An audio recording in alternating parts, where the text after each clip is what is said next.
Okay, it's 9 a.m. So good morning.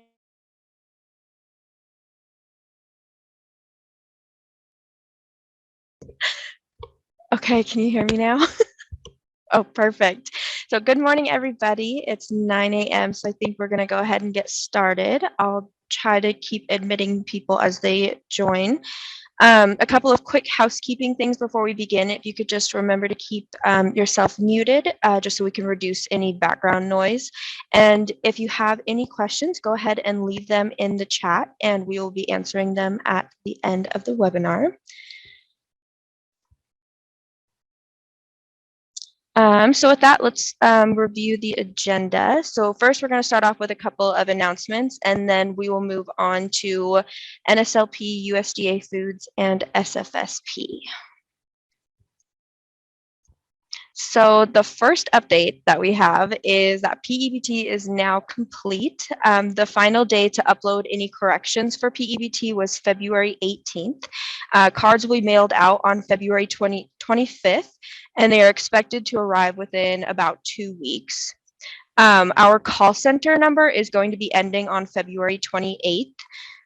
So if parents are still calling with questions about PEBT, there is a resource in download forms, and it's called PEBT Instructions for SFAs. So please use that as a resource to help parents out with any questions that they have. And finally, we just wanted to say thank you to everyone for their hard work with PEBT. We know that PEBT was challenging, especially during supply shortages and staffing shortages. So we just want to say thank you for working so hard to support Idaho families with the PEBT program. And our second update, oh, I think I went too far. Oh, our second update is that USDA will be joining the March webinar, and that will be on March 30th at 9 a.m. And we will be discussing nutrition standards for school year 24-25 and beyond. So please plan on joining that and come with any questions that you have.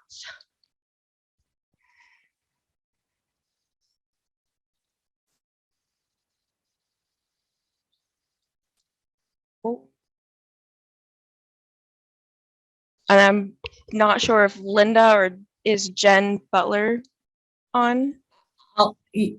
I'll talk about the next one on Okay. transitional standards. There you go. There, Right. okay. So this is Linda. Sorry about that, everyone. I wanted to discuss transitional standards. So USDA came out with a memo for 22-23. You can do flavored low-fat milk in addition to the other options that are normally given. Your sodium is target 1 next year, and it's going to have a transitional target for 23-24.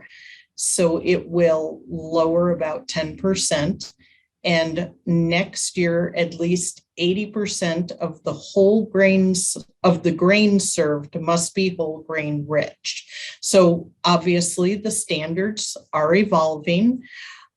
Evolving. And we do have as a download in the, I think it's the chat box, these handouts.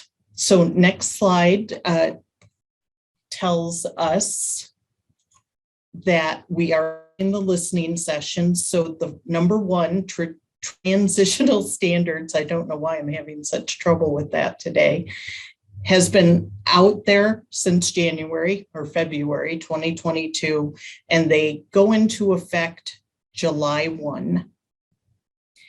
There will be a comment period, which is unusual before the proposed rule, but that's why we're having the listening sessions with USDA. And we want you to come with questions and input for them because they are interested in hearing your perspective because you're the ones who are boots on the ground doing this.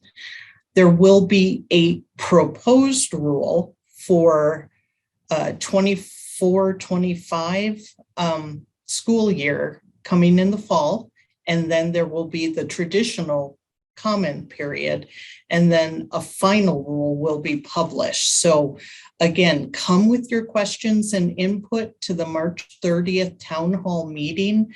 They want to hear everything that you need to say about the standards for school meals. Right, next slide, we're going to go into supply chain assistance funding. We do have what we call the Tiny Bites video on the CNP YouTube channel.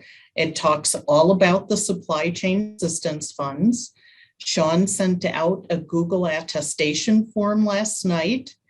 Those need to be completed before the GRA is set up. Once the GRA is set up, you will get a letter from the GRA, and that will tell you how to accept your funds. The only other thing I do want to say, I'm sorry, is the UEI needs to be sent to our office before you can get the supply chain assistance funds, but I'll talk about that in a second. So watch the Tiny Bites. Next slide is the attestation that you're experiencing supply chain disruptions. You're only going to use funds to purchase unprocessed or minimally processed foods from the USA. There are no exceptions to the Buy American provision with these. You can't use them for labor, indirect, or any other admin expenses. They can only go into the Fund 290. You must keep separate records of these. So when we come out on a review, we will ask you to prove that you are, prove that your purchase met all of the requirements, and you're going to comply with 2 CFR 200, which is the procurement regulations. All right, next slide. We do require the UEI to be valid. So on the right side, you see August 11th, 2022. That is a valid UEI number. And where the bottom left is, that's your unique UEI, unique entity ID number. And it's all of those funky letters and numbers, and everyone is unique. That is what we need a screenshot of sent to Melissa to ensure that your UEI is correct. After that, that's step 2. The next step is you're going to get a letter from the GRA. You'll collect the funds through the GRA. You're going to retain receipts for all purposes, and you have to fully comply with the attestation requirements. So we put the attestation in the Google form that you can respond to. It was sent out last night. It will also be, I believe, in the letter from the GRA. Sean's nodding. I got that right. Yes, yes, you did. That's correct.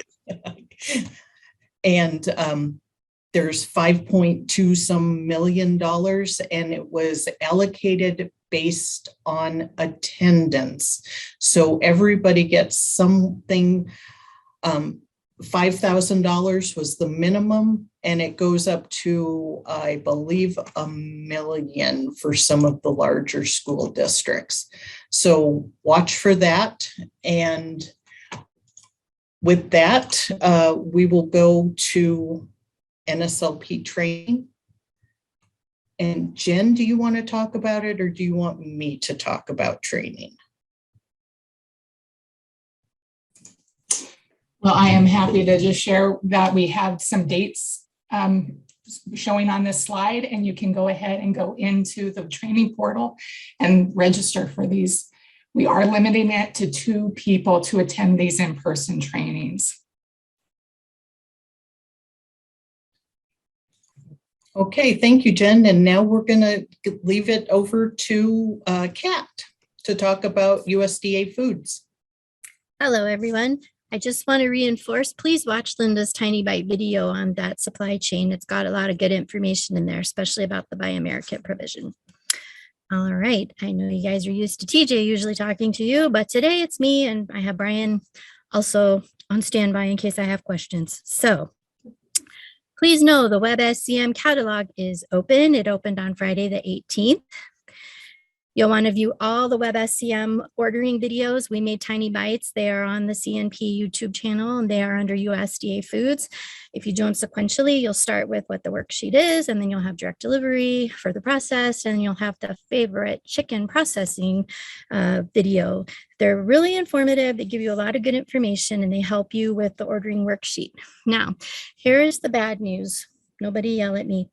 We found an error today on the WebSCM ordering form. Brian found it, we corrected it, I re-uploaded it into download forms. So please go in there and download that one. If you're finding that your calculations were a little bit off, that's why one of the cells got left out. So please go in there and use it. Please use the worksheet. You're going to want to complete your forecasting for direct delivery, for the process and processed chicken.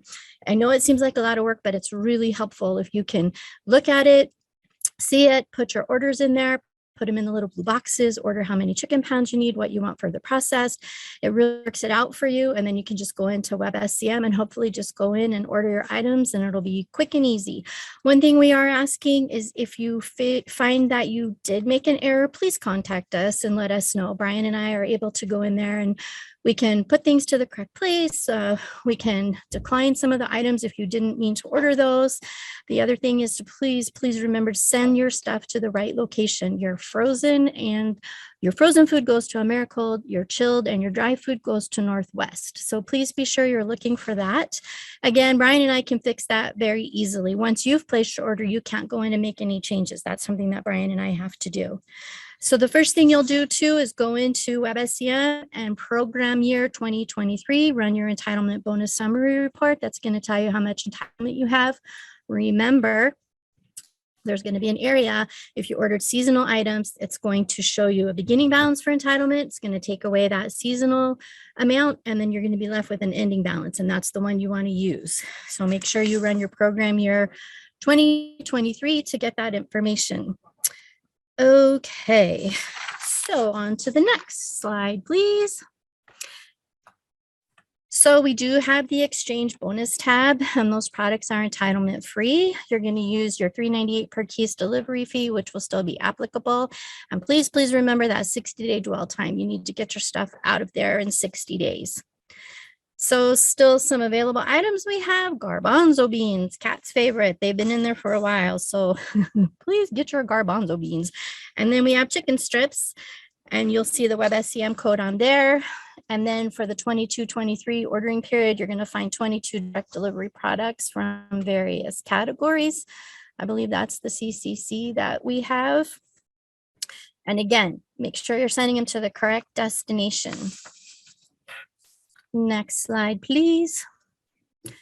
Help us help you. This is most important. Right now, we are all involved in many projects. We're wearing many hats. So please use the USDA Foods team at sde.idaho.gov. That encompasses Brian, TJ, and myself. So if one of us is out or one of us is super busy, if you send your email to the USDA Foods team, one of us will see it and you will get the answers you need a little more quickly. On the WebSCM ordering years, again, please don't panic. Contact us right away and let us know if something has gone awry.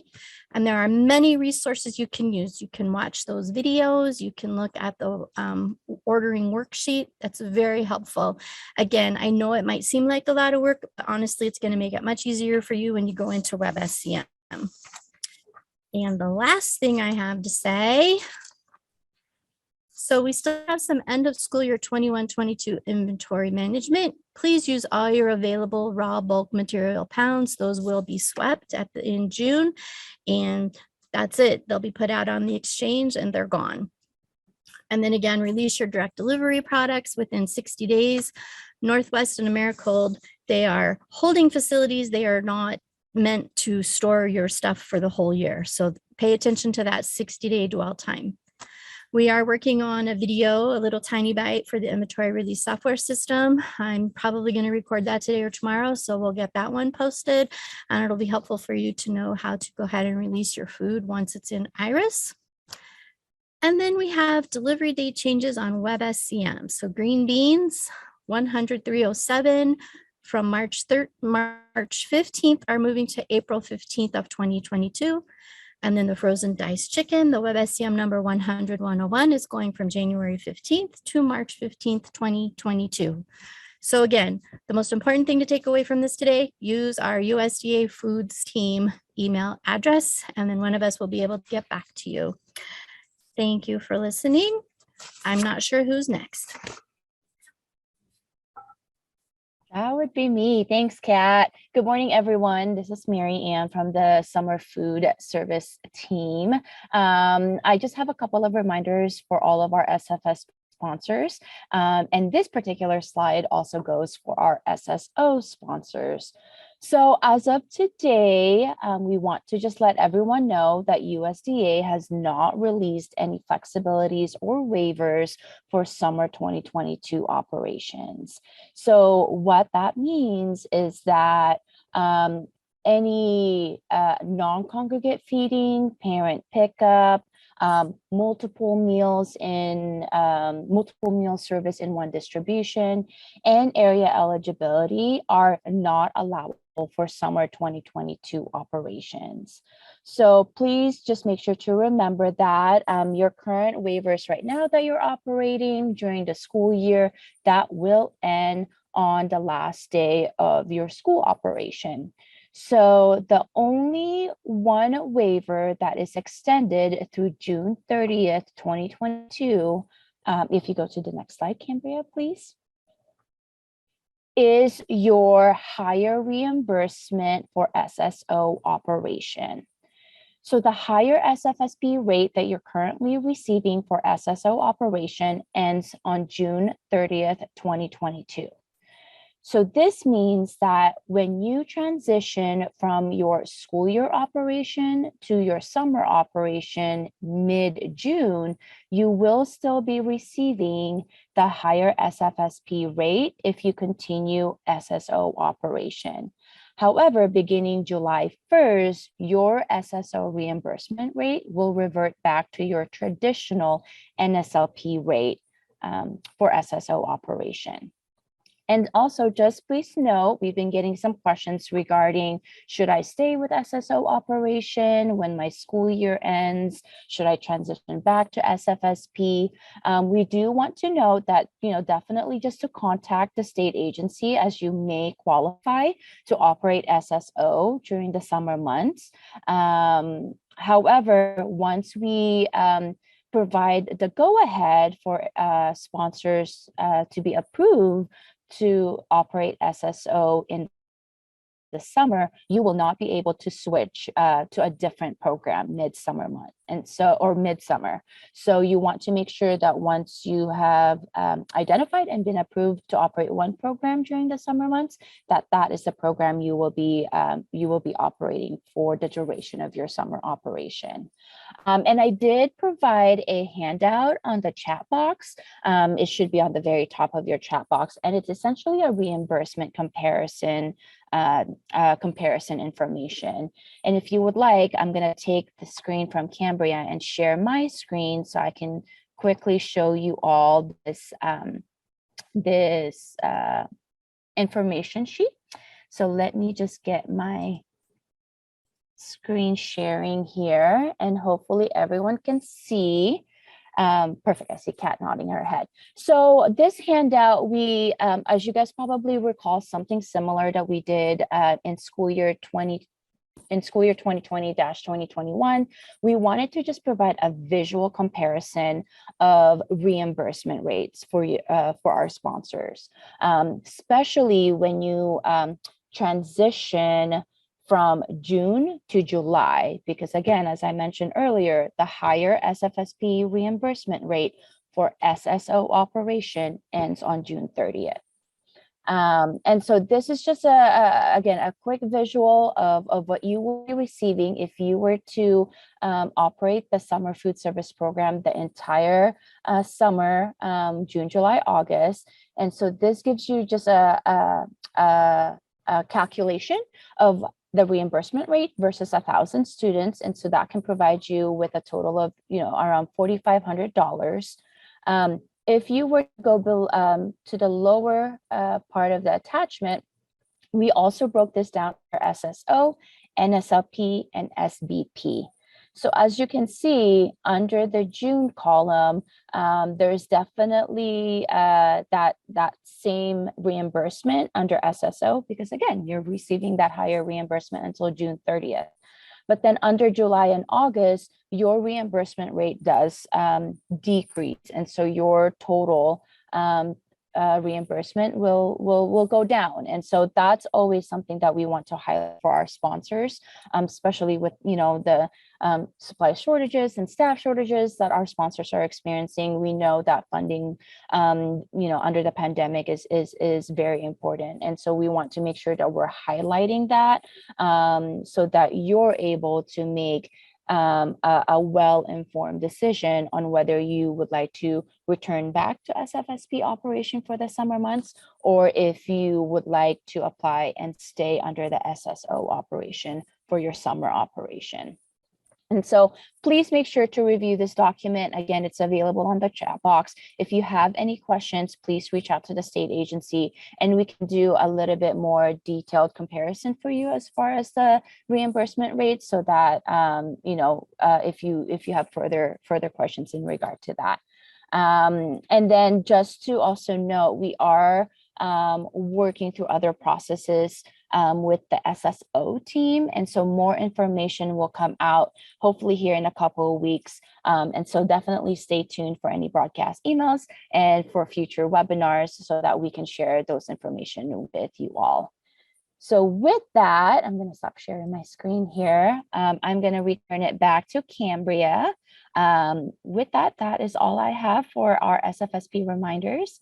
And so if you have any questions at all, I believe you're able to unmute yourself and ask your question. If not, please feel free to put that in the chat box.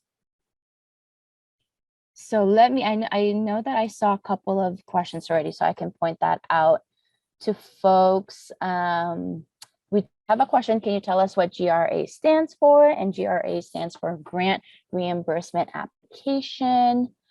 Someone asked if they can have a hard copy of the PowerPoint presentation.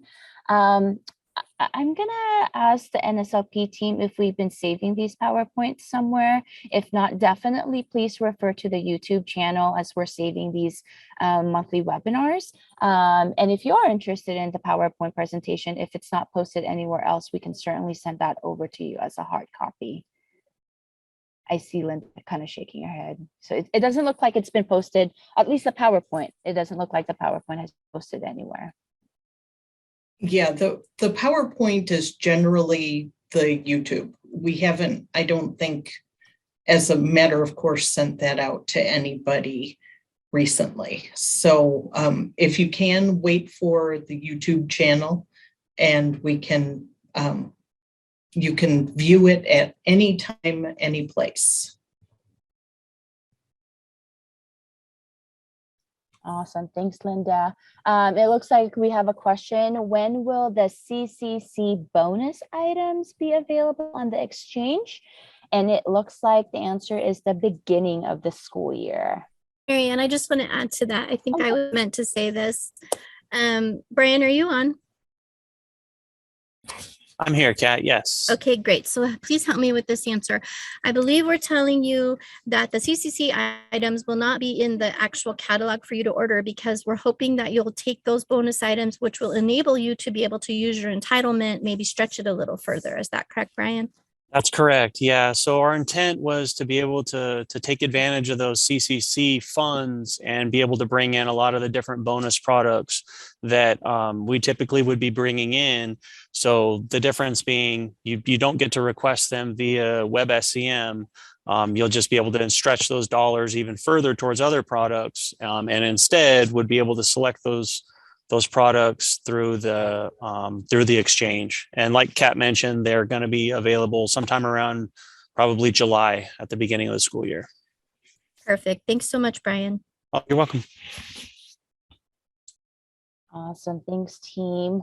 Okay, so the next question we have on the chat box is, how does CEP influence SSO reimbursement? That is a great question. So I know, so your SSO reimbursement is the same rate as the NSLP reimbursement. Mary Ann, Oh, and I hear Jen. sorry. Oh, no, go ahead. Apologize for interrupting.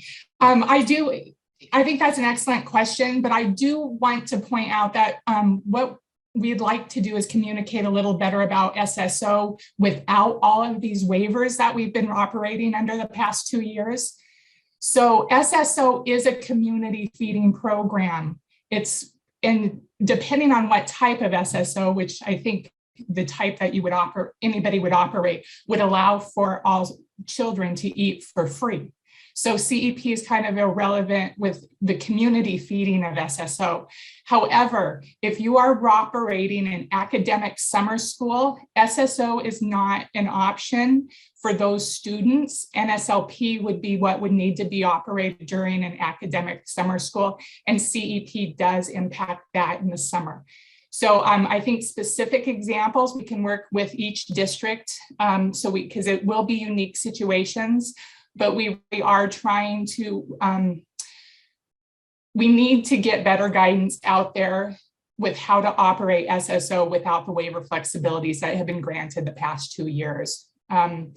Currently, there is nothing out there after June 30th. So and there could be something tomorrow. You guys know how this goes, but currently just have that in the back of your head. If you're planning to operate a summer school, NSLP is your option. But if you want to really feed the community children, we have a couple SSO options for you. That's it.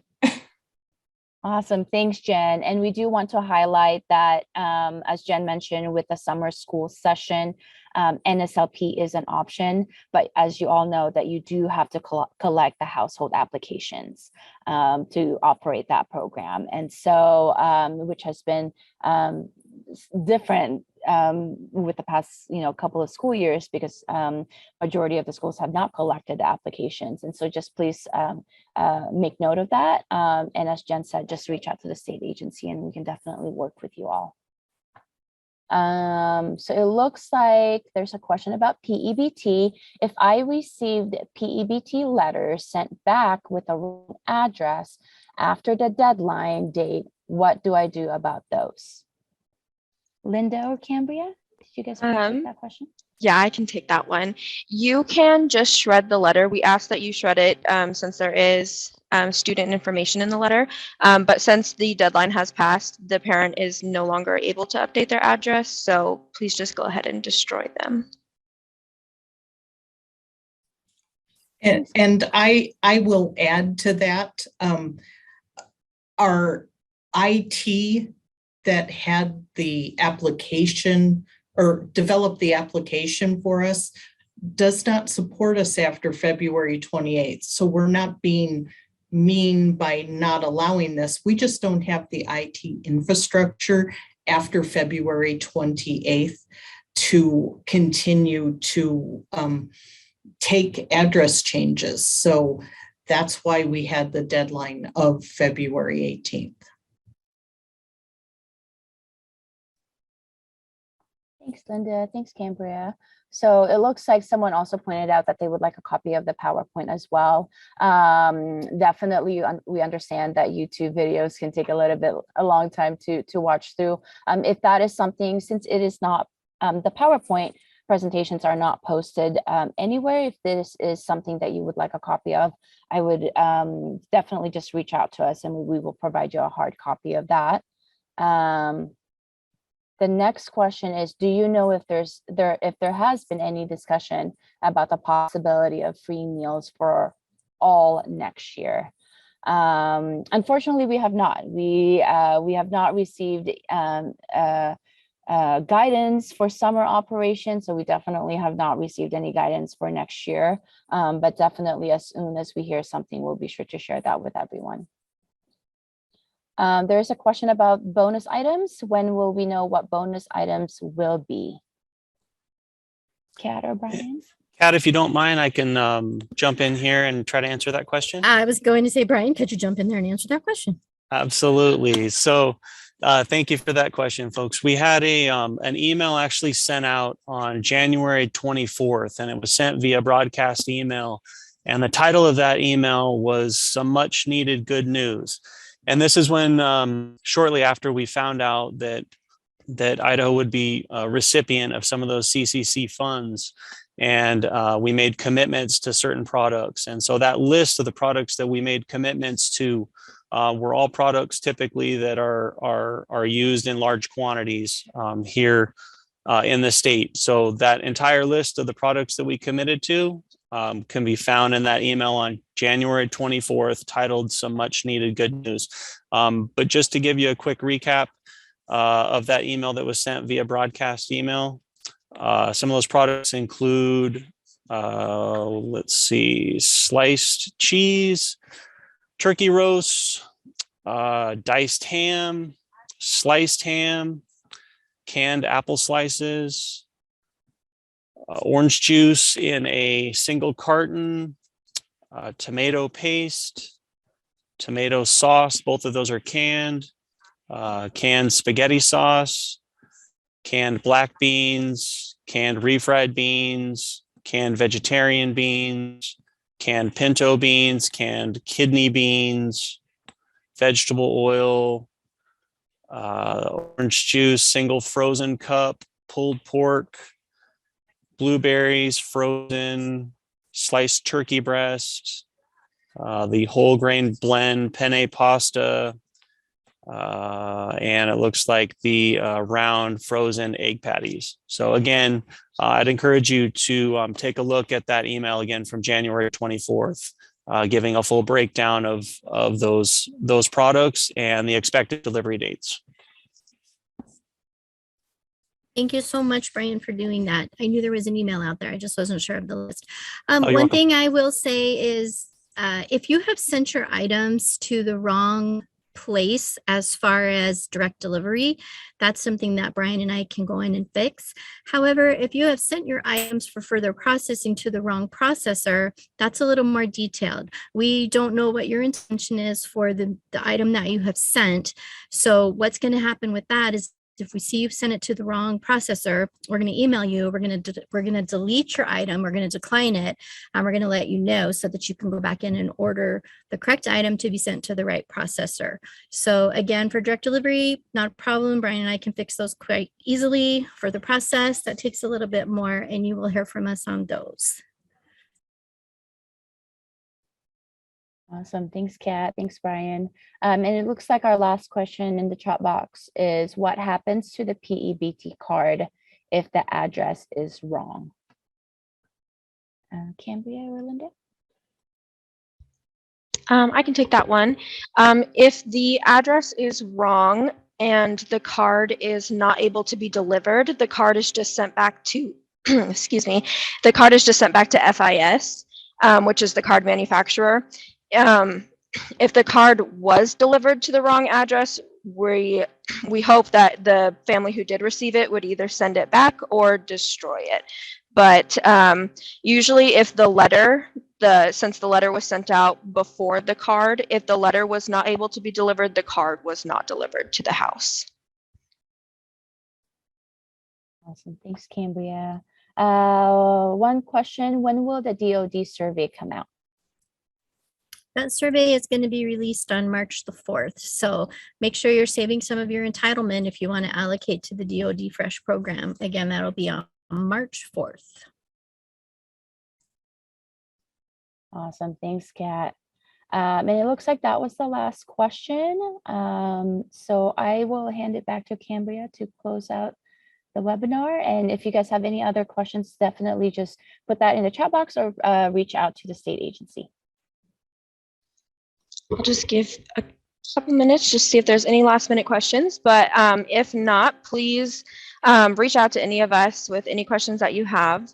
And if there aren't any final questions, I think we will wrap it up and end for today. We're a few minutes early, so I hope all of you. Cambria, Yes.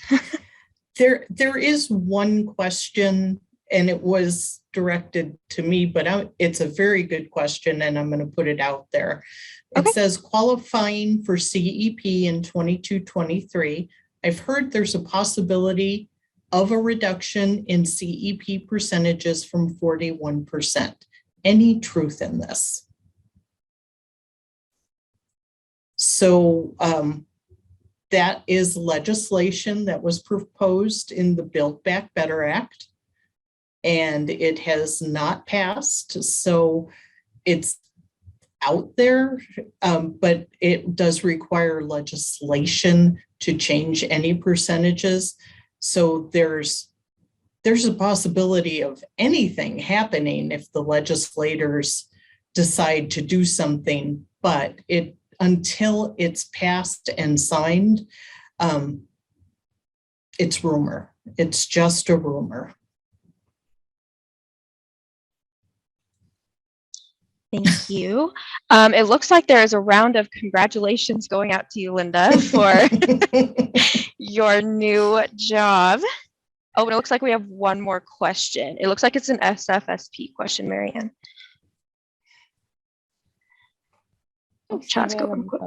Let me scroll down to my chat box. Okay, oh, there it is. Okay, so how is SFSP being calculated for qualification this year if you have not collected applications the last couple of years? So the SFSP reimbursement is not dependent upon household applications. And so that is through the calculations that USDA conducts every year that is released January, because the reimbursement rate is good for the calendar year. So it actually does not have anything to do with household applications that schools and school districts collect. And so the current reimbursement rate that we have right now, it was an increase based on, various factors, the economy and all of that, all of those various factors. But it did increase a little bit from previous year's reimbursement rate. And so that is good for the whole entire calendar year. But for operation of SFSP this year, that is for the summer 2022 operation. Oh, it looks like there was a clarifying. Site eligibility 50% or greater. So I think the question, I'm guessing that this specific question is heading to the site eligibility establishment. As our SFSP sponsors know, for any site to qualify, it has to be within a school boundary line of at least 50% free and reduced. And that is through either a school data or the census information. So unfortunately, with the school data, since as we mentioned, household applications have not been collected, it does not really reflect true economic situation happening within the school, because all of the percentages is obviously way lower compared to past years. And so for site eligibility establishments, we've been using the census block information. And so if you are looking at your current sites, if you are reaching that 5-year eligibility mark, or if you are wanting to operate new sites and you need to determine if they qualify or not, definitely utilize the census block information. We provided the packet application instruction sheet with your welcome back email in January, or you can reach out to myself or Dominique, the summer food service team here at the state agency, and we can work through that out with you to see if your site qualifies or not, or if we need to look at any other factors. Because you're right, with the household applications not being collected this past couple of years, the school data is definitely skewed. And so we've been utilizing census information, but there's specific calculations that we can also do if it was showing below 50%, but it has to just be at least 40% to do this specific calculation that we do with the adjacent blocks. But there's definitely more to it than that, but definitely just reach out to the summer feeding team if you have any question about site eligibility status for this summer operation. That's all I have, Kimberly. Awesome, thank you. If there's no other questions, I believe that we are good to go. I don't see any more coming in, so I think we'll go ahead and end this webinar. We're a few minutes early, so I hope all of you have a great rest of your day and a great week. So we're good to go. Bye, everybody. Thanks, everyone. Thank you, everyone. And don't forget March 30th, the webinar for transitional standards. We want you to weigh in for USDA.